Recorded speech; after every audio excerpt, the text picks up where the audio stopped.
Mike Alstott was a battering ram. Fittingly nicknamed the A-Train, Alstott grew up in Illinois, where he idolized Walter Payton and had aspirations of football greatness of his own.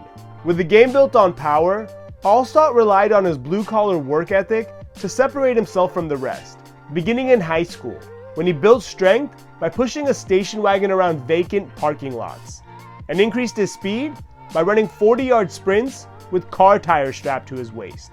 His efforts would pay off, and he would help lead football powerhouse Joliet Catholic to a state title in 1990. After a standout senior year, where he rushed for over 2,000 yards and had 29 touchdowns, he would be recruited by multiple Big Ten schools, before ultimately committing to Purdue.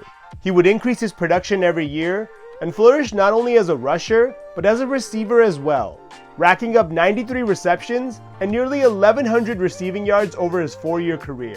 His 3,635 rushing yards are the most in Boilermaker history, and he also set the single-season rushing record his senior year, with 1,436 yards. Alstott would declare for the 1996 draft, and would be taken 35th overall by the Tampa Bay Buccaneers. Head coach Tony Dungy planned to deploy him as a running fullback versus a blocking one, which was a bit against the grain at the time, as the league was beginning to shift away from using fullbacks as primary ball carriers. While he was used somewhat sparingly as a rusher his rookie season, he was leaned on as a pass catcher, grabbing a career-high 65 receptions for 557 yards and 3 touchdowns, helping him earn a second-team All-Pro nod.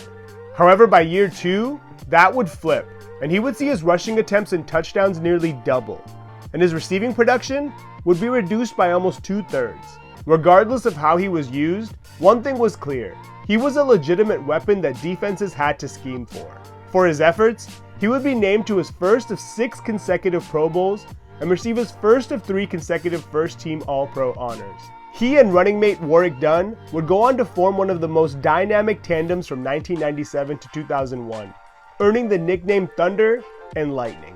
However, in 2002, Dunn would depart in free agency, leaving Alstott to shoulder a heavier workload.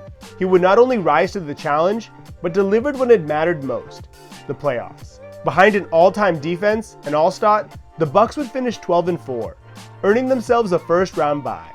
During their postseason run, Alstott averaged nearly 17 touches, 57 yards, and a little over 1 touchdown per game. The Bucs would win their first Super Bowl in franchise history, and in blowout fashion, and Alstott would solidify his legacy as an all-time great. Unfortunately, all the physical punishment he absorbed over the years would start to catch up, and in Week 5 of the 2003 season, he would suffer a herniated disc, forcing him to have surgery and miss the remainder of the season. While he would recover and return to the field the following year, he was advised to seriously consider retirement due to the potential risks. His usage would decline over the next 2 seasons, and after suffering a stinger during training camp early in 2007, the A-Train decided it was best to walk away from the game he loved. He retired with 58 rushing touchdowns and 5,088 rushing yards. The touchdowns are the most in franchise history, and the yards are second. He became known for his patented neck roll, punishing running style, and ability to create highlight reel moments, making him a fan favorite across the league. I want to thank you for watching, and I would love to hear your thoughts on where Mike Alstott ranks among the all-time great power backs.